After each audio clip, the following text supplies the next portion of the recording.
हर रोज एक नई कहानी देखने के लिए चैनल को सब्सक्राइब करें और बेल आइकन दबाना ना भूलें।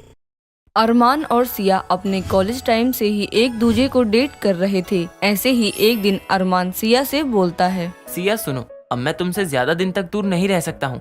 मुझे तुमसे शादी करनी है। हाँ तो ठीक है ना, आ जाओ मेरे घर रिश्ता लेकर। मैंने तो पहले ही माँ पापा को सब बताया हुआ है। यार तुम जानती हो ना, मेरी एक नहीं तीन माँ हैं। जानती हूँ, तीनों बहनें हैं और उन तीनों ने तुम्हें अपने बेटे की तरह पाला है। बस एक बात कहूँगा कि हर बार बहू की एक ही सास होती है, पर तुम तिड़वा सास की इकलौती बहू बनोगी। तुम भी मेरे घर को वैसे ही जोड़े रखना जैसे मेरी 3 माओं ने जोड़ा है। अरे तुम चिंता मत करो, मैं सब कुछ संभाल लूंगी, बस तुम शादी कर लो। इतना कहकर सिया अरमान को हक कर लेती है और अरमान अपनी तीनों माओ अनीता, मंजू और नीता को लेकर सिया के घर जाता है। दोनों घर वाले आपस में बात करके रिश्ता पक्का कर देते हैं और कुछ ही महीनों बाद सिया की अरमान से धूमधाम से शादी हो जाती है। सिया खुद को अपनी तीनों सास के हिसाब से ढालने की कोशिश करती है। ऐसे ही एक सुबह जब सब नाश्ते के टेबल पर बैठे होते हैं, तभी सिया सभी को नाश्ता परोसती है और अनीता बोलती है, बहू ये सब क्या है? क्या हुआ माँ जी? ये ऑमलेट क्यों रखा हुआ है मेरी थाली में? जानती नहीं हो कि मुझे शुद्ध शाकाहारी खाना पसंद है? माफ करना माँ जी, ये तो मैंने मंजू माँ जी के लिए बनाया था। माँ जी ये लीजिए, ये आपकी थाली है। हरे राम बहू तूने ये सारा खाना एक साथ बनाया है? जी माँ जी, एक साथ बनाया है। नहीं, मुझे नहीं खाना। एक काम करना, सबको खिला दे, उसके बाद नहाकर पूरी रसोई साफ करके मेरे लिए नाश्ता बनाना, समझ गई? ओफो, क्यों परेशान कर रही हो बहू को? आपको ये नहीं खाना तो मत खाओ, मैं आपको फल काट कर दे देती हूँ। मैंने किसी अंडे को हाथ नहीं लगाया। ठीक है, पर बहू सुन, याद रखना मेरा कहना, सबसे पहले मेरे लिए नाश्ता बनाना और अंडे के हाथ तो बिल्कुल भी मत लगाना। हाँ बहू, तू नहीं है ना, मैं सब समझा दूंगी। अरे ऑमलेट तो एकदम मस्त बना है, मजा ही आ गया। मांसाहारी कहीं की। जैसे तैसे सभी लोग नाश्ता करते हैं और फिर अपने अपने कामों में लग जाते हैं। दिन गुजरते जाते हैं, जहाँ एक तरफ अनीता हमेशा ही सिया को पूजा पाठ, व्रत रखना, गीता पढ़ना आदि जैसे ज्ञान देती थी, तो वहीं मंजू उसे चिल करना सिखाया करती थी। पर उसकी तीसरी सास नीता सबसे अलग थी। वो घर बाहर के कामों में और रसोई में भी सिया की मदद किया करती थी। साथ ही वो उसे हर चीज प्यार से समझाया करती थी। ऐसे ही एक रात जब सिया घर की सारी लाइट ऑफ करके अपने पति के पास रूम में जा रही थी, तभी उसकी नजर मंजू के कमरे पर जाती है, जहाँ कुछ रंग बिरंगी लाइट्स आ रही थी। वो जैसे ही कमरा खोलती है तो देखती है कि मंजू हाथों में जाम लिए बेड पर चढ़कर गा रही थी। याहू! कोई मुझे चंगुली कहे, कहने को कहता रहे। माँ जी ये आप क्या कर रही हैं? वो भी इतनी रात को? अरे मेरी सिया बहू, मैं तो एंजॉय कर रही हूँ, जिंदगी का मजा ले रही हूँ। तुझे पता है मैं क्या सोचती थी? क्या माँ जी? सिंपल, 4 दिन की जिंदगी है और आज चौथा दिन है। यही सोच के मैंने 45 साल बिता दिए। माँ जी संभालिए खुद को। हे भगवान, अगर बड़ी माँ जी को पता चला कि मंजली माँ जी ये सब कर रही हैं, तो वो मेरा और इनका शुद्धिकरण ही करवा देंगी। बहू सुन, आजा बेटा, तू भी पैग लगा ले, मजा आ जाएगा। फिर वो पागल ज्ञान की देवी अनीता दीदी भी तो आ जाएगी। जब देखो तब अपना धर्म का प्रचार देती है। हाँ माँ जी, वो मैं नींबू और नमकीन लेकर आती हूँ, फिर पैक लगाएंगे। इतना कहकर जैसे ही सिया कमरे के बाहर जाती है तो देखती है कि सामने नीता खड़ी है। इससे पहले कि सिया कुछ कह पाती, तभी नीता बोलती है, अब देखना बहू, 5 मिनट में तेरी ये मझली सास कैसे लुढ़क जाएगी। फिर इसका फैलाया हुआ रायता मुझे ही समेटना पड़ेगा।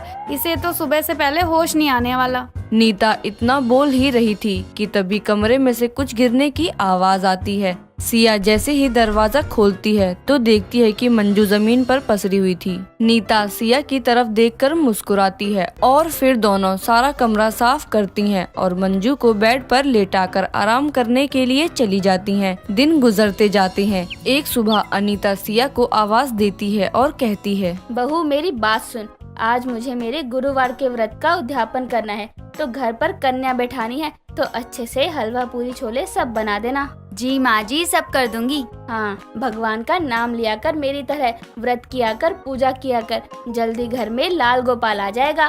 लाल गोपाल पूजा करने से नहीं, कुछ और करने से होता है। क्या बोल रही है तू? कुछ नहीं माँ जी, मैं कह रही थी कि मैं सारी तैयारियाँ कर लूंगी, ठीक है? सिया की बात सुनकर अनीता वहाँ से चली जाती है और सिया नहा धोकर कन्या का भोजन बनाने में लग जाती है। तभी वहाँ नीता आ जाती है और कहती है, बहू बेटा, कुछ मदद कर दूं तेरी? नहीं नहीं माँ जी, मुझे आपकी मदद की कोई जरूरत नहीं है, आप आराम करो। वैसे तुझे पता है, मैं तो बहुत खुश हूँ कि अरमान ने तुझे चुना है। तू अपनी दोनों सास को तो देख ही चुकी है। एक तो पूजा पाठ कर करके भगवान को सताती रहती है, तो दूजी खारे पानी में मिलाकर पैक बनाती है। जी माँ जी, पर दोनों माँ जी जैसी भी हैं, मुझे बहुत प्यार करती हैं। तू तो है ही प्यार करने लायक। मैं जानती हूँ दीदी तुझे कई बार सुना देती हैं, पर तू उन्हें पलटकर जवाब तक नहीं देती। माँ जी आप चिंता मत करो, तिड़वा सास की एक लौती बहू हूँ, अपने घर को कभी किसी की नजर नहीं लगने दूंगी। जिसके बाद दोनों सास बहू मिलकर कन्या का भोजन बनाती हैं और कुछ ही देर में अनीता अपने सभी कन्या को लेकर वहाँ आ जाती है और सभी मिलकर अच्छे से कन्या जमा देते हैं। वक्त बीतता जाता है, पर अब दिन पर दिन अनीता का सिया को रोकना टोकना बढ़ता ही जा रहा था, जिसके चलते अब सिया को भी गुस्सा आने लगा था। ऐसे ही एक दिन जब शाम को सिया सारा काम खत्म करने के बाद बैठी होती है, तभी अनीता कहती है, क्यों री बहू, तू आराम से क्यों बैठी है यहाँ पर? हाथ पैर में लकवा मार गया तेरे? अरे सारा दिन इधर उधर मंडराती रहती है। माँ जी, आपको सारे घर में मैं ही फ्री दिखती हूँ क्या? अरे किसने कहा कि भगवान के आगे सारा दिन धूप अगरबत्ती लेकर बैठे रहने से भगवान खुश होते हैं? अरे याद ही करना है उनको तो सच्चे दिल से नाम ले लो ना उनका। बहुत जुबान मत चला, समझ गई? आज तक कभी किसी ने मुझसे ऊंची आवाज में बात नहीं की। माँ जी तो कब तक चुप रहूं? अरे हद हो गई। घर में मेरी और 2 सास हैं, पर वो कभी आपकी तरह मुझे ताने नहीं देती। एक आप हैं जो सारा दिन राम नाम की माला जप कर भी घर में अशांति फैला के रखती हैं। सिया इतना बोल ही रही होती है कि तभी वहाँ मंजू और नीता भी आ जाती हैं और कहती हैं, सही कह रही है बहू। अरे दीदी, हर किसी का जिंदगी जीने का अपना तरीका है, पाठ पूजा का अपना तरीका है, और आप तो बहू को इतनी जोर जबरदस्ती कर रही हो। हाँ दीदी, अरे आज तक आप जितना जैसे जो भी बोलती रही उसे वो सब करती रही।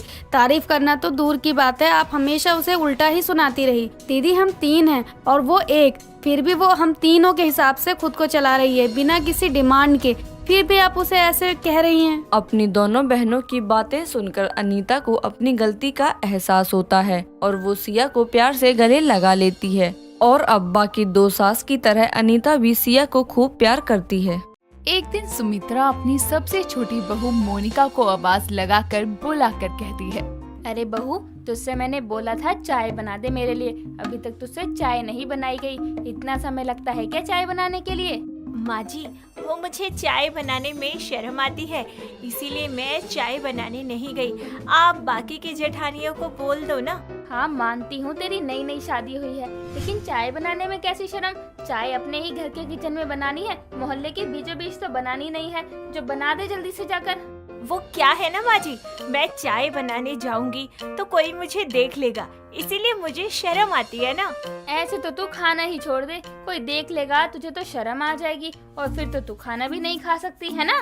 हाँ माँ जी, मैं सबसे अलग हूँ, तभी तो अपने कमरे में जाकर खाना खाती हूँ, वहाँ ना कोई नहीं देख पाता। सुमित्रा और मोनिका बातें कर ही रही थी कि तभी वहाँ पर सुमित्रा की बड़ी बहू नीलम और तीसरी बहू प्रतीक्षा और चौथी बहू निधि लंबा सा घूंघट करके सामने आती है और उन्हें देखकर मोनिका कहती है, दीदी, आप लोगों ने इतना बड़ा घूंघट क्यों कर रखा है? घर में कोई आने वाला है क्या? अरे नहीं, वो हमें बाहर बिना घूंघट के नहीं जाना पसंद ना, इसलिए हमें इतना लंबा घूंघट किया है। अरे बेअक्ल बहुओ, ये तुम्हारा ही घर है और घर में कौन इतना बड़ा घूंघट करता है? थोड़ी तो अपनी अकल इस्तेमाल कर लिया करो। मैं तो तुमको समझा समझा के थक गई हूँ। ई का है माँ जी, सभी सास लोग यही चाहती हैं कि उनकी बहू थोड़ा लाज शर्म रखे, और आप हो कि हमें मना करती हो। और नहीं तो क्या, मुझे तो बहुत शर्म आती है और मुझसे बिना घूंघट के बाहर बिल्कुल भी नहीं जाया जाएगा। हाँ दीदी, आप सही बोल रही हो, मैं अब से घूंघट में रहूंगी, आप लोगों की तरह। हे भगवान, ऐसा क्या किया था मैंने जो मुझे ऐसी बहुएं दे दी। शर्माना अच्छी बात है, लेकिन इतना शर्माना तो ठीक ही नहीं है। तुम लोग तो हद करती हो। और एक ये नीलम इतना शर्माती है कि उसके मुंह से एक अक्षर ना फूटे। तो आप ही बताइए ना माँ जी, हम क्या करें? इतने में अंदर से सुमित्रा की दूसरी बहू सलोनी के कमरे से कुछ जोर से गिरने की आवाज आती है और सब उसके कमरे की तरफ जाते हैं और वहाँ सलोनी को गिरा देखकर सुमित्रा कहती है, तू नीचे जमीन पर क्यों गिरी हुई है? कोई खजाना मिल गया क्या तुझे जो वहाँ बैठकर निकाल रही है? आप कब आ गई? मुझे तो पता ही नहीं चला। 1 मिनट रुकिए, मैं अच्छे से जरा घूंघट तो कर लूं। जितना पूछा है उतना बता, गिर कैसे गई तू? वो क्या है ना माँ जी, मैंने घूंघट किया था और मेरा पैर टेबल से टकरा गया और मुझे पता ही नहीं चला, इसलिए मैं गिर गई। हाँ, अभी तक तो तुम घर में ही घूंघट करती थी, लेकिन अब तो हद कर दी है। अपने कमरे में तो थोड़ी शर्म छोड़ दो, वहाँ तो बिना घूंघट के रह लो। ये कैसी बात कर रही हो माँ जी? हाय दया, अगर उन्होंने मुझे देख लिया मैं तो शर्म से पानी पानी हो जाऊंगी। नहीं नहीं, मुझसे तो बिना घूंघट उनके सामने जाया भी नहीं जाएगा। तुम लोगों से तो बात करना ही बेकार है। समझाऊं भी तो क्या समझाऊं? पता नहीं कहाँ से आज के टाइम में इतनी शर्मीली बहुएं मिली हैं, और वो भी एक नहीं 5-5। माँ जी, मैं अपने कमरे में जा रही हूँ, वहाँ कोई नहीं देखेगा, और अगर कोई आता है तो मुझे बता देना, मैं अच्छे से घूंघट करके रेडी रहूंगी। और तुझसे जो चाय बनाने के लिए बोला था वो होगा कि नहीं? नहीं माँ जी, मुझसे नहीं होगा। और हमसे भी नहीं होगा। आप ही आप खा लो ही ना खाओ माँ जी, चाय तो चाय बनानी है। बनानी है। ये देखो, अब इन महारानियों को चाय बनाने में शर्म आ रही है, तो चाय भी इनकी सास ही बनाए। सास से काम करवाते हुए शर्म नहीं आएगी इन्हें। हट, मैं खुद ही बना लूंगी, तुम्हें बोलने की जरूरत ही नहीं है। इतना बोलकर सुमित्रा वहाँ से चली जाती है और खुद चाय बनाने लगती है। सुमित्रा अपनी 5 बहुओं की शर्मीली हरकतों से थक जाती है, लेकिन वो बेचारी कुछ कर भी नहीं सकती थी। कुछ दिनों बाद सुमित्रा और उसका बड़ा बेटा मनोज और तीसरा बेटा संजय एक साथ टेबल पर बैठकर खाना खा रहे थे और सुमित्रा की 5 बहुएं भी वहाँ पर थी। तभी सुमित्रा मनोज और नीलम से कहती है, अरे, तुम इस घर के बड़े बेटे हो और बहू हो, तो कुछ अपनी जिम्मेदारी तो समझो। कौन सी जिम्मेदारी? सारी जिम्मेदारी तो मैं अच्छे से निभा रहा हूँ। और भी कोई जिम्मेदारी होती है क्या? बता दो, वो भी मैं अच्छे से निभा लूंगा, उसमें क्या है? अरे नालायक, मैं बच्चे की बात कर रही हूँ। तुम दोनों की शादी को इतना समय हो गया है, घर के सबसे बड़े बेटे बहू को मुझे दादी बनाने का भी सोचना चाहिए ना। क्या माँ जी, आप भी कैसी बातें कर रही हो? मुझे तो शर्म आ रही है। लो, आज तक जो शर्म के कारण बोलती नहीं थी, आज तो उसकी भी आवाज के दर्शन हो गए। बेटा तू तो बता, मुझे दादी बनाना भी है या मैं अपने पोते पोती का चेहरा देखे बिना ही स्वर्ग सिधार जाऊंगी? अब मैं क्या करूँ माँ, आपकी आवाज के दर्शन तो कर लिए हैं, लेकिन मुझे नहीं लगता कि आप अपने पोतों को भी देख पाओगी। क्यों भैया, ऐसा क्यों बोल रहे हो आप? ऐसा भी क्या हो गया? तेरी भाभी के इतने नखरे जो हैं, घूंघट तो हटाया नहीं जाता। इसकी शर्म दुनिया के लिए ठीक है, लेकिन मेरे आगे क्या शर्माना। बस फिर तो हो गया, तुमको खुद तो समझना चाहिए ना। सुमित्रा की बातों को कोई अहमियत नहीं देता और सब अपने कामों में लग जाते हैं। कई दिनों तक ऐसा ही चलता है। एक दिन सुमित्रा अपनी 5 बहुओं को बुलाकर कहती है, तुम 5 सुन लो, कल हमारे घर में 3-4 दिन के लिए मेरी बहन और उसका पति आने वाले हैं, तो तुम 5 से बोल रही हूँ, उनके सामने कुछ भी ऐसा वैसा मत करना। माँ जी, आपने पहले क्यों नहीं बताया? मैं उनके सामने नहीं आ सकती। क्यों? उनके सामने आने से क्या हो जाएगा? वो खा थोड़ी जाएंगे तुझे। माँ जी, मुझे तो आप लोगों के ही सामने शर्म आती है, मैं तो उनके सामने कैसे जाऊंगी? मैं कल से 3-4 दिन तक अपने कमरे में ही रहूंगी। तुम लोग अपने कमरे में रहोगी, सारा काम क्या मैं करूंगी? मुझे कुछ नहीं सुनना। तुम लोगों से ही मिलने आ रहे हैं वो, और तुम लोग ही अपने कमरे में रहोगी तो उन्हें कैसा लगेगा? लेकिन माँ जी, हम लोग भी तो कुछ नहीं बोलेंगे। अब आप ही बताओ, जब हम आपके सामने ऐसे रहते हैं तो उनके सामने तो हमसे खड़ा भी नहीं हुआ जाएगा। शर्म लिहाज नाम की तो कोई चीज है माँ जी। वैसे तो तुझे बोलने में भी शर्म आती है, लेकिन अब शर्म नहीं आई कि तुम सब अपनी सास की बात को काट रही हो। माँ जी, हम आपकी बात को काटना नहीं चाहते, लेकिन जो सच है वो तो सच ही है। हम पहली बार मिलेंगे और वो लोग खास हमसे ही मिलने आ रहे हैं, तो आप ही बताओ, शर्म तो आएगी ही ना। बहू, मैं जानती हूँ तुम सब बहुत ही संस्कारी और शर्मीली हो, लेकिन इसका कोई फायदा नहीं है, क्योंकि जब तुम्हें लोग देखे ही ना, तुमसे बात तक ना कर सके तो क्या फायदा। मैं तो बहुत खुशकिस्मत हूँ कि मुझे ऐसी बहुएं मिली हैं, लेकिन तुम तो अपनी ही सास की बात का मान नहीं रख रही। 4 लोगों के आगे मेरी क्या इज्जत रह जाएगी? नहीं माँ जी, आप ऐसे मत बोलो। मुझे आपकी बात समझ आ गई, आप क्या बोलना चाहती हैं। मुझे कोई परेशानी नहीं है उनके आगे आने से, मैं आपके साथ ही उनका स्वागत करूंगी। हाँ माँ जी, मैं भी आपके ही साथ हूँ। बहुओं, मैं जो बोलती हूँ तुम्हारे भले के लिए ही बोलती हूँ। समय के साथ थोड़ा तो बदलाव लाओ खुद में। तुम लोगों की शर्माने की वजह से अगर तुम्हारे पति ही तुमसे दूर हो जाएंगे तो क्या फायदा ऐसी शर्म का, ऐसी शर्मीली बहुओं का जो अपना घर ही ना संभाल पाए। माँ जी आप सही बोल रही हो, मैं वादा करती हूँ अब तक जैसे करती थी वैसा कभी नहीं करूँगी। हम जी, भी मैं वादा वादा करते करती हैं, हम सभी जैसा समझ आप रहे चाहोगी होंगे, वैसा ही होगा। ही होगा। हाँ, लेकिन मेरी बात को समझ गए हो तो इसका मतलब ये नहीं कि तुम सब अपनी पूरी शर्म हया ही भुला दो। ऐसा कुछ भी नहीं करना, समझ गई ना तुम लोग? जी माँ जी, हम सभी समझ गए। सुमित्रा अपनी बहुओं को बहुत अच्छी तरह समझाती है और उसकी बहुएं भी सुमित्रा की बात को अच्छे से समझती हैं और उसके बाद कभी भी सुमित्रा की कोई बात नहीं काटती और अपनी जरूरत से ज्यादा शर्म करने की आदत को छोड़कर अब वो भी थोड़ा बहुत काम करने लगती है। साधारण लोगों की तरह ही पांचों अपना घर संभालते हुए खुशी से साथ में रहती है। चंचल और ज्योति थी तो किस्मत से एक दूसरे की सौतन, लेकिन फिर भी दोनों को एक दूसरे के प्रति कोई शिकायत नहीं थी, क्योंकि जो भी था उनकी मर्जी और रजामंदी से था। चंचल राजीव की पहली पत्नी थी, जिसकी शादी को 6 साल हो चुके थे, लेकिन उसकी कोई संतान नहीं थी, जिसके चलते उसकी सास मालती अपने बेटे की दूसरी शादी करवा के ज्योति को अपने घर ले आई थी। ऐसे ही समय बीतता है। तभी एक दिन सुबह के समय दोनों किचन में काम कर रही होती हैं।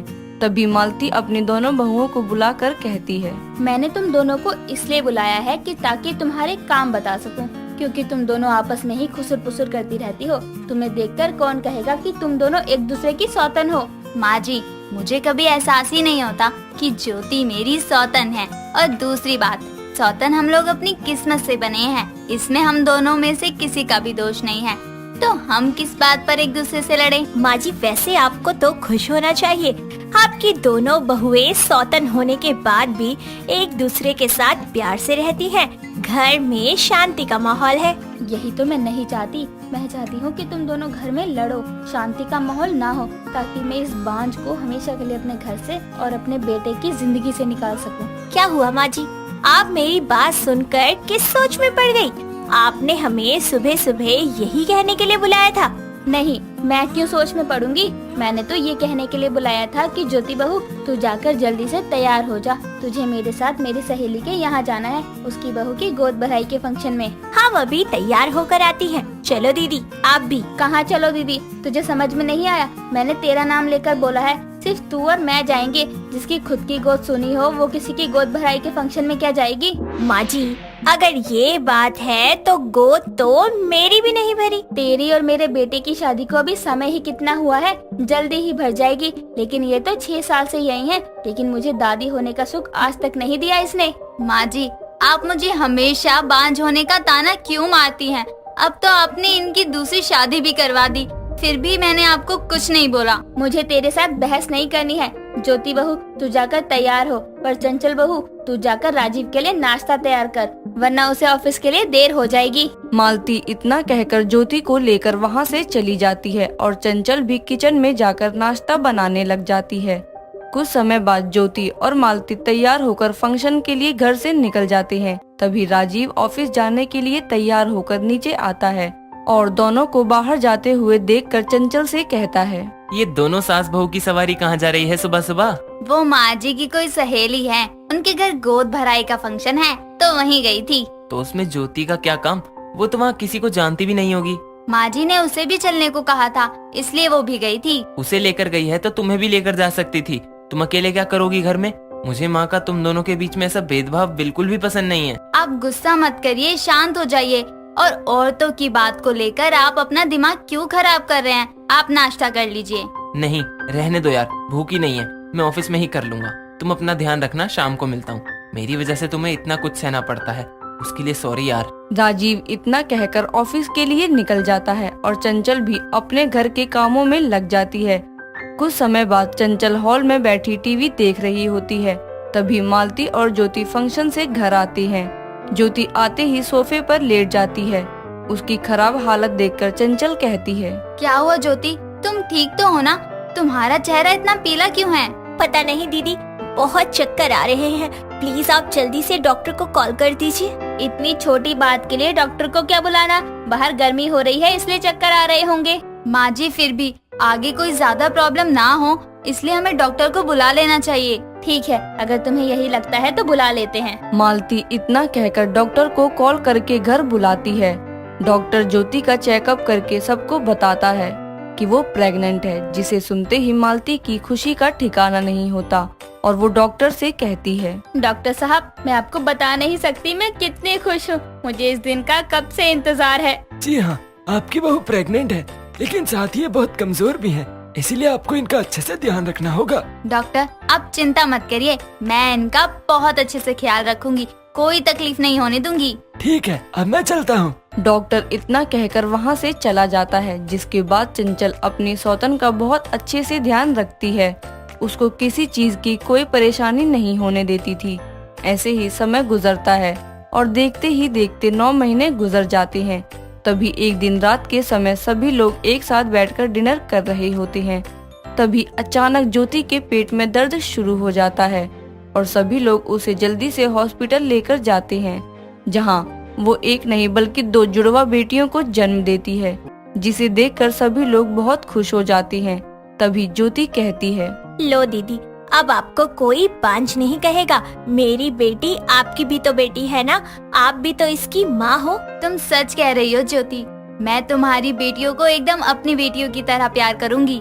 बिल्कुल भी नहीं, मैं तुझे अपनी पोतियों को हाथ तक नहीं लगाने दूंगी। प्यार करने की तो दूर की बात है। माँ आप ये क्या कह रही हैं? आखिर कोई ना कोई रिश्ता इनका भी है चंचल के साथ। रिश्ता कोई भी हो, लेकिन मैं इस बांझ का साया अपनी पोतियों पर नहीं पड़ने दूंगी बस। माँ आप ये क्या कह रही हैं? अब तो आप दादी बन गई हैं, अब तो आप चंचल को ताना मारना बंद करिए। नहीं करूंगी, ये है एक बांझ, तभी तो मुझे आज तक पोते पोतियों का सुख नहीं दे पाई। चुप हो जाइए आप लोग, हॉस्पिटल है ये। ज्योति के कहने पर सभी चुप हो जाते हैं और कुछ समय बाद ज्योति को हॉस्पिटल से लेकर घर आ जाते हैं। ऐसे ही कुछ समय और गुजरता है, लेकिन मालती चंचल को अपनी पोतियों को हाथ तक नहीं लगाने देती थी। उसके सामने आते ही वो उन्हें छुपा लिया करती थी। ऐसे ही थोड़ा समय और बीतता है। तभी एक दिन ज्योति अपनी दोनों बेटियों को सोफे पर लेटा देती है और फोन पर बात करने लग जाती है। दोनों ही सोफे से गिरने ही वाली होती हैं कि तभी चंचल की नजर उन पर पड़ जाती है और वो भागकर उन्हें पकड़ते हुए गुस्से में ज्योति से कहती है, इतना भी फोन पर क्या बिजी होना कि अपने बच्चे का होश भी नहीं, अभी ये दोनों गिर जाती तो। दीदी आपके होते हुए इनको कुछ नहीं हो सकता। माँ जी आपको इन्हें देखने नहीं देती हैं। मैंने तो सोचा इसी बहाने आप इन्हें उठाएंगी तो। देखो ज्योति, वो भी अपनी जगह ठीक है, अगर मैं बांझ नहीं होती, उन्हें दादी का सुख दे पाती, तो शायद ये सब होता ही नहीं जो आज हो रहा है मेरे साथ। दीदी आप गलत कह रही हैं। माँ जी की सिर्फ सोच पुरानी है और कुछ नहीं, और ये बात आप जानती हैं। मुझे ये पता है, मेरी बेटियों को आपसे ज्यादा प्यार कोई नहीं कर सकता। चंचल दोनों बेटियों को अपने गोद में लिए ज्योति से बात ही कर रही होती है कि तभी मालती अपने कमरे से नीचे आती है और अपनी पोतियों को चंचल की गोद में देखकर उसके हाथों से बच्चियों को छीनते हुए कहती है, तेरी हिम्मत कैसे हुई मेरी पोतियों को हाथ लगाने की या इनके पास आने की भी? तू अभी निकल मेरे घर से। तू यहाँ रहेगी तो इनके पास आने की कोशिश करती ही रहेगी। बस करिए माँ जी, आप इन्हें कितना सुनाएंगी। इन्होंने मेरी बेटियों को सोफे से गिरने से बचाया है, इसीलिए वो उनके हाथ में थी। आप हमेशा उनको ताने मारती हैं, उनके सौतन होने के भी। लो, आज उन्होंने मेरी बेटी की जान बचाई है और अब मैं एक और शब्द नहीं सुनूंगी उनके खिलाफ आपके मुंह से। और रही बात दीदी के बांझ होने की, तो आज से मैं अपनी एक बेटी को चंचल दीदी को देती हूँ, अब उसे वही पालेंगी। ज्योति इतना कहकर अपनी एक बेटी को चंचल की गोद में डाल देती है। ये सब देखकर मालती को भी अपनी गलती का एहसास होता है और वो चंचल से माफी मांगती है, जिसके बाद वो दोबारा कभी चंचल को बांझ होने का ताना नहीं मारती है। दोस्तों, अगर आपको ये कहानी पसंद आई तो इसे लाइक करें, शेयर करें और कमेंट करके बताएं कि कहानी में आपको सबसे अच्छा क्या लगा।